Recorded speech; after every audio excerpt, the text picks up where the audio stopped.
नमस्कार दोस्तों, कैसे हो आप। स्वागत है एक बार फिर से आप सभी के अपने चैनल सच्चा सनातनी में। दोस्तों, आज हम चर्चा करेंगे कि क्यों भगवान परशुराम ने ही अपनी ही माता का सर काटा था। जी हाँ दोस्तों, एक ऐसी कथा गरुड़ पुराण में आती है जिसके अनुसार एक ऐसा वाक्य हुआ था जिसमें भगवान परशुराम को अपनी ही माता का सर काटना पड़ा था।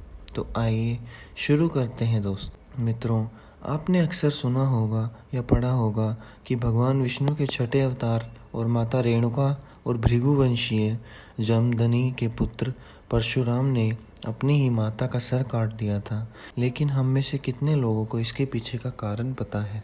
शायद बहुत कम लोगों को ही ये रहस्य मालूम होगा। आइए जानते हैं कि क्यों काटा था भगवान परशुराम ने अपनी ही माता का सर। स्वागत है आप सभी का एक बार फिर से हमारे चैनल पे। दोस्तों, ऋषि जमदग्नि और माता रेणुका के 5 तेजस्वी पुत्र थे जिसके नाम थे रुक्मान, सुशेषण, ओवसु, विषुवसु और परशुराम। परशुराम को भगवान शिव से विशेष परशु प्राप्त हुआ था। इनका नाम तो राम था, किंतु भगवान शिव द्वारा प्रदान किए गए अमोघ परशु को सदैव धारण किए रहने के कारण ये परशुराम कहलाते थे। भगवान विष्णु के 10 अवतारों में से छठा अवतार था परशुराम, जो वावन एवं रामचंद्र के बंधे में गिने जाते हैं। दुर्वासा की भांति परशुराम भी अपने क्रोधी स्वभाव के लिए विख्यात हैं। एक बार राक्षस ने परशुराम की अनुपस्थिति में आश्रम उजाड़ डाला था, जिससे परशुराम ने क्रोधित होकर उसकी सहस्त्र भुजाओं को काट डाला था। राक्षसों के संबंधियों ने प्रतिशोध की भावना से ऋषि जमदग्नि का वध कर दिया। क्रोधित होकर परशुराम ने 21 बार पृथ्वी को क्षत्रिय विहीन कर दिया और 5 झीलों को खून से भर दिया। एक बार की बात है, परशुराम की माँ माता रेणुका पानी लाने के लिए नदी पर गई। नदी पहुंचने पर पानी में खेल रहे एक खूबसूरत राजकुमार को देखकर आकर्षित हो गई। यहाँ देखकर उनका मन विचलित हो गया। नदी पर राजकुमार को निहारते हुए उन्होंने बहुत समय खो दिया और भूल गई। उनका पति वापसी का इंतजार कर रहा था। इस अवस्था में जब उन्होंने आश्रम में प्रवेश किया तो महर्षि जमदग्नि ने अपनी ध्यान शक्ति से ये बात जान ली और अपने बड़े बेटे को अपनी माँ को मारने का आदेश दिया, लेकिन मोहवश उसने ऐसा नहीं किया। महर्षि जमदग्नि ने अपने सभी बेटों से बारी बारी अपनी माँ का वध करने को कहा। बेटों को ये समझ नहीं आ रहा था कि क्या करना उचित है।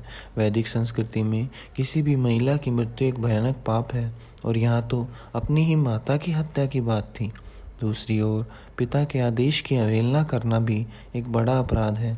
जब ऋषि के भ्रमित बेटों ने पिता का यह आदेश मानने से इनकार कर दिया, तब ऋषि ने अपने सबसे छोटे बेटे परशुराम जी को अपनी माता का सर काटने का आदेश दिया और साथ ही साथ अपने भाइयों को भी मारने का आदेश दिया। परशुराम ने अपने पिता की शक्ति के बारे में सोचा कि अगर उन्होंने अपने पिता के आदेश का पालन करने से इनकार कर दिया तो उन्हें श्राप दिया जाएगा, लेकिन अगर उन्होंने आदेश का पालन किया तो उनके पिता प्रसन्न होंगे और उन्हें मुंह मांगा वरदान देंगे। तब वे अपनी माँ और भाइयों को जीवन में वापस लाने में सक्षम होंगे। इसलिए परशुराम ने अपनी माँ और भाइयों को मार डाला। ये देखकर महर्षि जमदग्नि बहुत प्रसन्न हुए और परशुराम को वर मांगने के लिए कहा। तब परशुराम ने अपने पिता से माता रेणुका और चारों भाइयों को पुनर्जीवित करने और ठीक करने का वरदान मांगा। साथ ही साथ किसी को यह बात याद ना रहे और अजय होने का वरदान भी मांगा। महर्षि जमदग्नि ने उनकी सभी मनोकामनाएं पूरी कर दी। दोस्तों, भगवत पुराण की इस कथा के अनुसार परशुराम अपने माता पिता की तपस्या की शक्ति से पूरी तरह से अवगत थे। परशुराम अपने पिता की तपस्या की शक्ति से पूरी तरह से अवगत थे और इसलिए उन्होंने अपनी माँ को मारने का फैसला किया। उम्मीद करते हैं आज का ये रोचक प्रसंग आप पसंद करेंगे। कोई सुझाव हो या शिकायत हो तो नीचे कमेंट्स में हमें ज़रूर बताएं। मिलते हैं एक ऐसी ही पौराणिक कथा के साथ। तब तक के लिए जय श्री राम, जय बागेश्वर धाम दोस्तों।